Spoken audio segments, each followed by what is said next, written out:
Hey guys, welcome back to another day of Bible studying. Um so if you remember last time we read about the death of Samuel, and we didn't go into much detail about it because it was only one verse. So the death of, like, even half a verse, because the death of Samuel. So First Samuel 25, we read from verse 1 until verse 44, which was quite long. And then after that we read about, like, the David and Abigail. If you remember, Abigail, huh? David sent his men to go to Abigail's husband, who was named Nabal,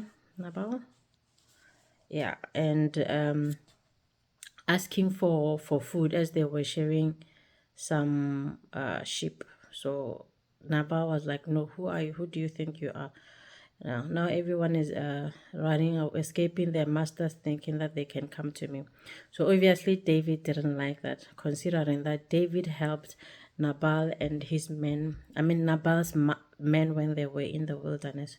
So now Abigail found out what Nabal had said to David's men, and then she quickly got some food and then sent them to David to try to appease the situation. So obviously, when David received everything, he was happy with how she, yeah, he forgave her. He forgave him. And now at the end, Nabal, like, David was ready to go and kill Nabal, but at the end, he didn't have to because Nabal had a stroke and he died. Now David and Abigail came together and they got married. So today we are going to read 1 Samuel verse 25, chapter 26, from verse 1 until 25. Hopefully it will not be as long. David spares Saul's life again. No. Yeah. It is. I'm pretty sure David must be annoyed at this point. So, but let's get into it before I start commentating now. Then the Ziphites came to Saul at Gibeah, saying, "Is not David hiding himself on the hill of Hachila, which is on the east of Jeshimon?" So the Ziphites came to Saul. Saul was just chilling, and then the Ziphites came to Saul and said, Isn't David hiding on the hill of Hachila, which is on the east of Jeshimon?" So they started all of this. So Saul arose and went down to the wilderness of Ziph with 3,000 chosen men of Israel to seek David in the wilderness of Ziph. So Saul did not waste any time. After the people came to him and told him, David is hiding, where David was hiding. And Saul got his men and they quickly went to Ziph immediately. And Saul encamped on the hill of Hachilah, which is beside the road on the east of Jeshimon. So Saul encamped on the hill of Hachila. Is it Hachila, which is on the beside the road on the east of Jeshimon.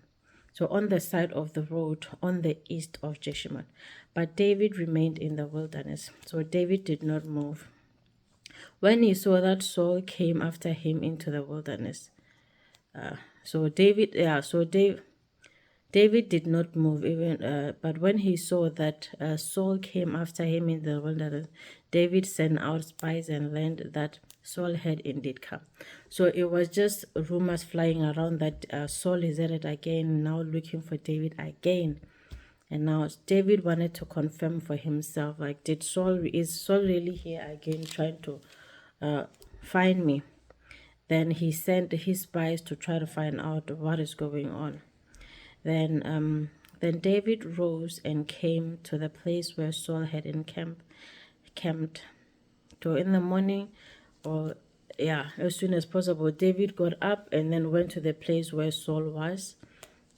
And David saw the place where Saul lay with Abner, the son of Ner, and commander of his army.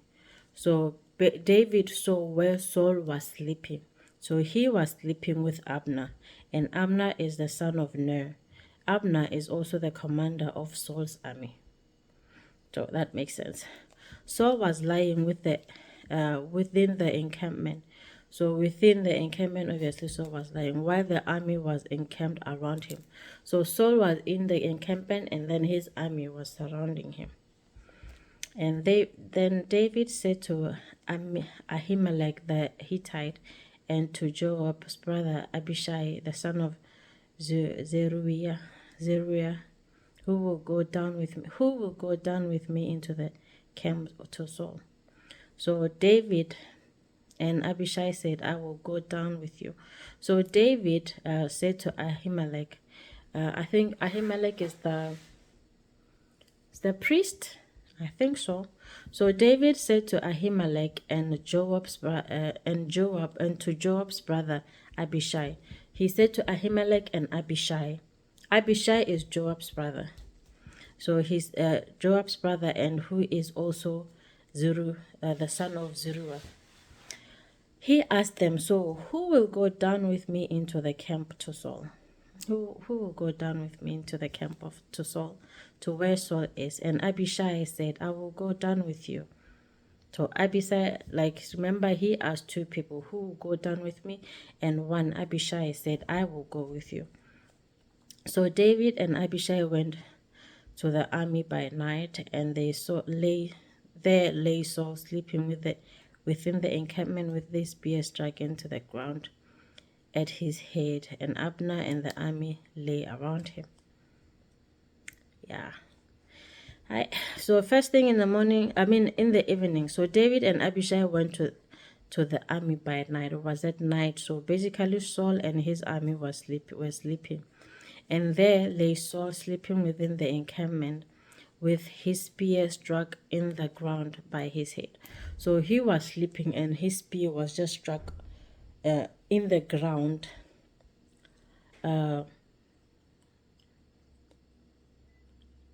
by his head. So the spear was just by his head. I guess he was thinking, if anything happens, I'll just be able to quickly get it and then get into the battle. Then Abishai said to David, God has given your enemy into your hands this day. Now please let me pin him to the earth with one stroke of the spear, and I will not strike him twice. So obviously here, so far it shows that if David kept listening to the people around him, he would not have been the King David who was after God's heart, because everyone just keeps telling him, David, let's kill Saul, he's here. But David is like, I will not kill the Lord's anointed. Because even now in verse 8, Abishai says to David, God has given your enemy into your hands today. Your enemy is here into your hands today. And now please let me pin him to the ground with one stroke of spear, and I will not strike him twice, meaning I will not miss. So let me take this chance to pin him to the ground. So I don't know, when I first read this, I found it a bit funny. Similar to how Saul wanted to pin David to the wall when David was at their dinner. David was invited to Saul's dinner, but so now it's David's chance. But I find the funny thing that they can pin you to the wall or pin you to the ground. Well, now that I'm reading again, it's not so funny. But yeah, David said to Abishai, do not destroy him, for who can put his hand against the Lord's anointed and be guiltless? This has always been the posture of David. He never believed that he would kill the Lord's anointed and remain guiltless. As much as he would like to relieve himself of the constant reminder of Saul's the problem called Saul, as much as he would like to relieve himself, get rid himself of that problem, he knows that he cannot kill the Lord's anointed. he knows that he would rather honor God than deal with this temporary situation in a way that does not honor God. And David said, "As the Lord lives, the Lord will strike him, or his day will come to die, or he will go down into battle and perish." So David is saying, like, the Lord, as the Lord lives, the Lord will take care of Saul. I don't have to get my hands dirty. The time will come where Saul either dies naturally, he dies in battle, or the Lord will just take him. The day will come, like, I wouldn't have to get my hands dirty. The Lord forbid that I should put out my hand against the Lord's anointed. Yeah. Like, I should never put my hand, the Lord forbid that I should ever put my hands against the Lord's anointed. If David's posture was like, if the Lord has anointed you, I will not put my hands against you. I will not put my hands against the Lord's anointed. I love how David honors God. He respects God. He's like, as long as God put his hands on you, I will not go against you. Yeah, I don't know. I find that beautiful. And but we're now in verse 11. But take now the spear that is at his head and the jar of water, and let us go. So there's another thing that they are doing to show Saul that we could have, if we wanted to, we could have. So let's take the spear and the jar of water right by him, by his head. Let's go. So David took the spear and the jar of water from Saul's head. They went away. No man saw it or knew it, nor did any awake, for they were all asleep because a deep sleep from the Lord had fallen upon them. So a deep sleep from the Lord had fallen upon all of them. So no one felt anything, no one saw anything. They were all sleeping. David did what he wanted to do, and he left, which means that the Lord also gave David an opportunity to see how he would react in this situation. Saul sleeping, everyone is sleeping, no one is going to do anything. How would you react when you know that you can get away with everything? How will you react? So, but still, David chose to honor God. David still chose to honor God because he was like, I will not put my hands on the Lord's anointed. If God has anointed you, I will not put my hands on you. And now we also find out that God made sure that these people were sleeping and they were at their most vulnerable. They cannot do anything. So basically defenseless. They cannot do anything, just lying there. Anything can happen, and that's the end of them. But David still chose to honor God. Yeah, I honestly can see why David was called a man after God's heart. He was called a righteous man. Because even when the opportunity is right there, because even in the cave, if you remember, he had the opportunity to kill Saul, but he chose to just cut the corner of his robe.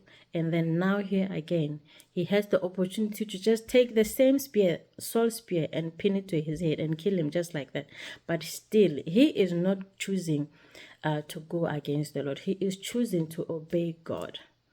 And remember, you don't have to be reminded every single time when things happen. Like, God doesn't have to remind you.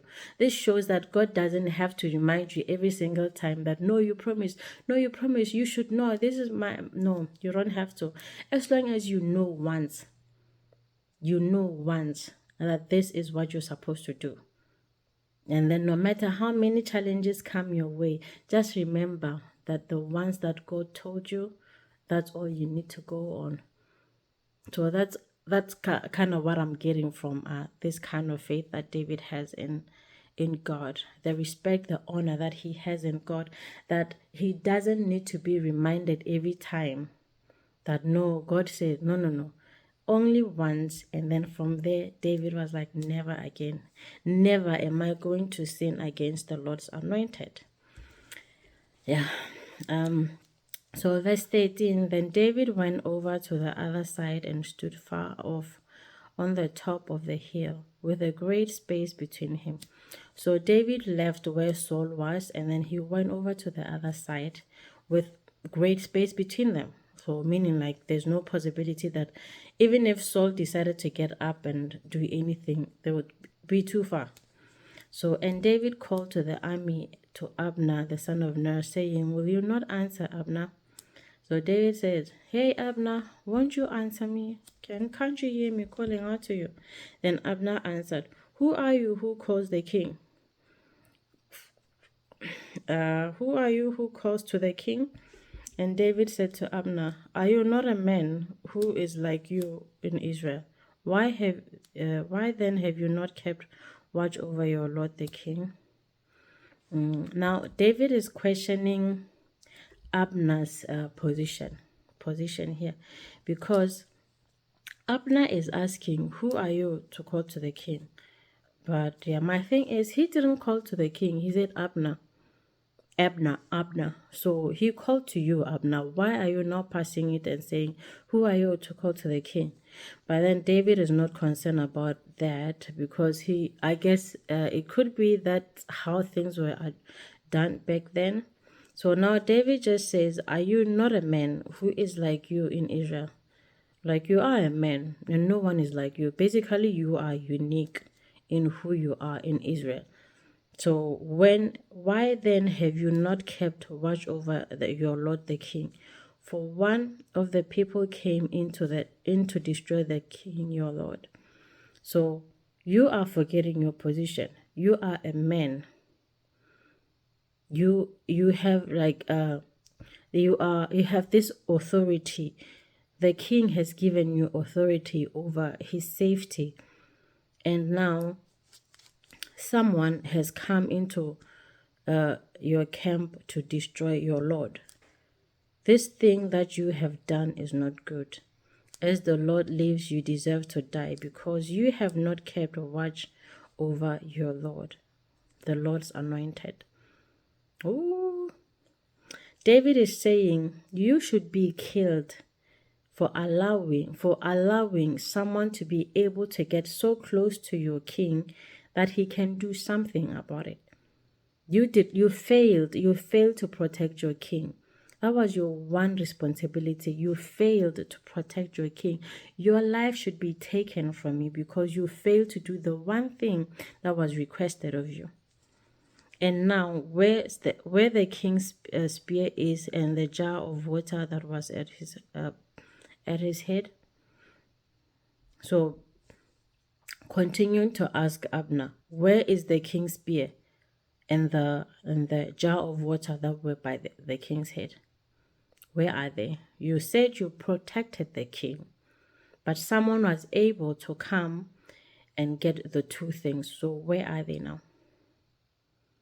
If you were really doing a good job, I guess Abner was not supposed to sleep at all. But it makes sense that if you are protecting someone, you should sleep in shifts. Someone should sleep and then the other should stay awake. And then the others sleep and then the others stay awake. So there should not be everyone sleeping all at the same time, because then now the king is vulnerable. What you are protecting is open to destruction. Anyone can just come in and do whatever. Saul recognized David's voice and said, "Is this your voice, my son David?" Ugh. Yeah. So, "Is this your voice, my son David?" So now Saul is all of a sudden acting like, "Oh, my son, it's you. Is this your voice, my son?" Like, mind you, 2 seconds ago, he wanted to kill David. He came here for the purpose of killing David. But now, because David has showed their weak point, their blind spot, all of a sudden Saul is like, "Oh, is this you, my son? Is this you?" And David say, "It is my voice, my lord, O king." Like, honestly, David is a very humble man. I mean, so far, he is a humble man, and he's patient. So patient and faithful that he still honors Saul, even though he knows Saul is trying to kill him. For what? Nothing. And he said, "Why does my Lord pursue after his servant? For what have I done? What evil is on my hand? Again, we ask this question. Why does my Lord pursue after his servant? Why are you pursuing me, Saul? Why? For what have I done? What did I ever do to you that warranted you to react this way? What evil is on my hands? There's no blood on my hands. There is nothing on my hands that says so David's life should be taken. Now, therefore, let my lord the king hear the words of his servant. Now, listen to the words that I'm going to say. Listen to the words that I'm going to say. If it is the Lord who has stirred you up against me, may he accept an offering. But if it is men, may they be cursed before the Lord. For they have driven me out this day that I have come to share in the heritage of the Lord, saying, go serve other gods. Okay, let's go back. We're still in verse 19. Now therefore let my Lord King hear the words of his servant. So hear the words that I'm going to say. If it is the Lord who has stirred you up against me, if you are against me because the Lord has stirred your little heart, may he accept an offering. So meaning like let's now give the Lord an offering, because then it means that I have done something that is not in right standing with the Lord. So it has stirred his that's why he has stirred your heart for you to do something, and then I will give an offering to the Lord. So if it is that, then I will give an offering to the Lord. But if you are listening to men, if it is men that you are listening to, may they be cursed. For they have driven me out this day that I have come, that I have no share in the heritage of the Lord. So, but if it is the people that you listen to, may they be cursed, because now I have left my home and I have no share in the heritage of the Lord. I have no share in what the Lord had, in who the Lord is, the Lord and what he has to offer, and to his people, saying, go serve other gods. And now, okay, back again.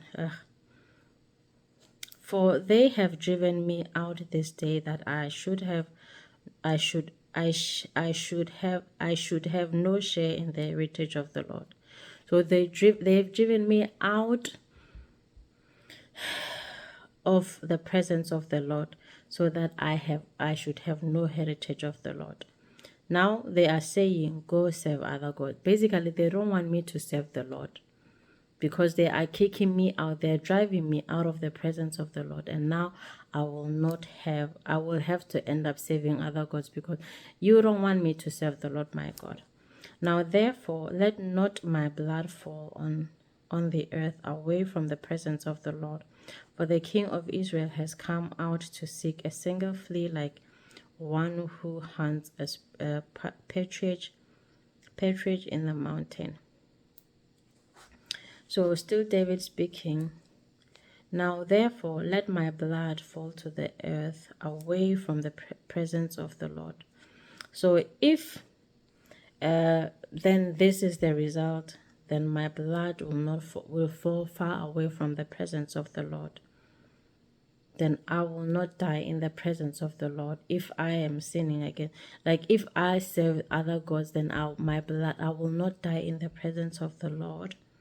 For the king of Israel has come out to seek a single flea. Imagine the entire king of Israel has come out to seek just one little person, one single flea, who hunts a partridge in the mountain.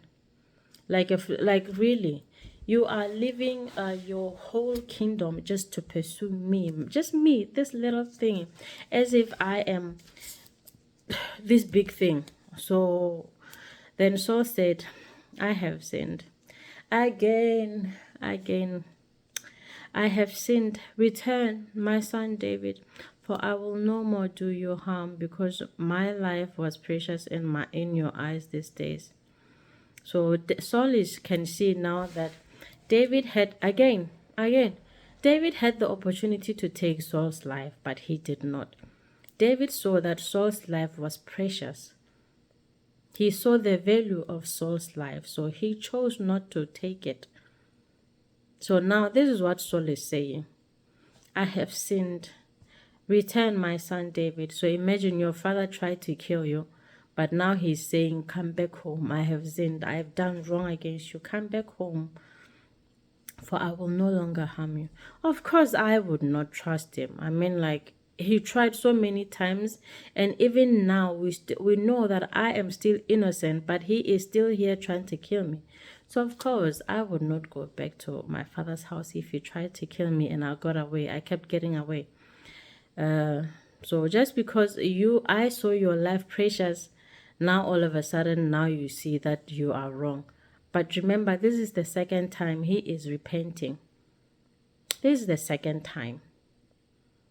So now, are we all of a sudden supposed to trust him? Behold, I have acted foolishly and have made a great mistake. At least he is admitting that. He has acted foolishly and he has made a great mistake. And David answered and said, here is the spear, O king. Let one of the young men come over and take it. So here's the spear that you wanted to pin me with, to the ground with. Let one of your men come and fetch it. I'm just trying to show you that I really don't want to take your life. I don't know how much more I must keep showing you, revealing to you that I have no interest in taking your life. What more do you want from me? Come here. Here is your spear. Come and get one of your people to come and fetch it. The Lord rewards every man for his righteousness and his faithfulness, for the Lord gave you into my hands today, and I would not have put out my hand against the Lord's anointed. There's the heart of David again revealed to us. The Lord gave Saul to David on a silver platter like this. Like, do to him whatever you seem fit.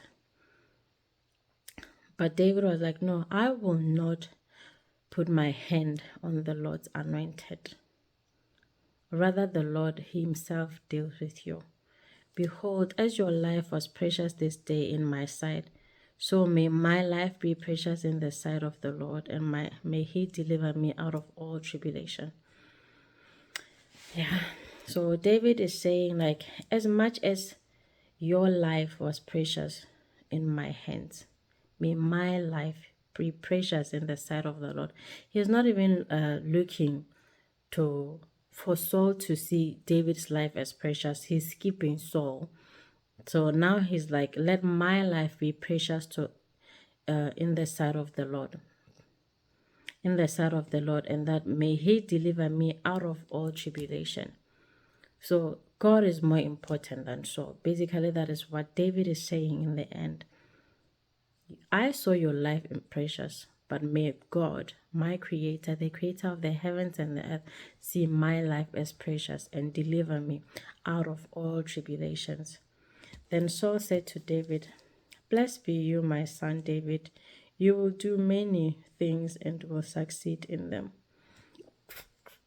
Saul can see that, yes, indeed, David is a man after God's heart, and he will truly do so many things and succeed in them, because he is not doing all of this by himself. He is doing all of this because of the Lord, and the Lord is surely with him. Every step he takes, everything David does is proof to Saul and everyone else that David is not moving on his own accord. So David went his way and Saul returned to his place. So at the end of all of this, David went to his way, Saul returned to his place. What was the point of all this again? Because we know that David is innocent, and we know that Saul is crazy. And of course, we are watching all of this. Basically, we have, like I saw this other TikTok, someone was saying that we have the perspective of God when we read the Bible. We read it from the end, knowing that Jesus came and everything else is done, is fixed, is all. But they are in this situation and not knowing anything.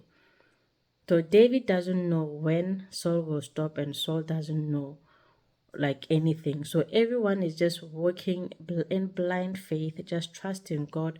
But of course, Saul is trusting his anger and his fear. So yeah, as much as yes, I know I'm judging sometimes. I'm like, Saul, be a man, be a man. Look at what's going on around you. But Saul was also going through all of this because the Lord allowed it to happen. So also there will be times when we go through things, but because the Lord allows them to happen in our lives, we should still keep the perspective. We should still focus on God. I mean, He is the center of it all. Keep Jesus at the center of it all. Yeah, that's it for today, ladies and gentlemen. Next week we're going to read 1 Samuel verse 27 about David fleeing to the Philistines, which means another Saul situation, because David will not just flee for nothing. It means Saul is coming back. Saul is coming back again. Okay, guys, thank you for listening, watching, and see you next time. Love you all. Jesus loves you.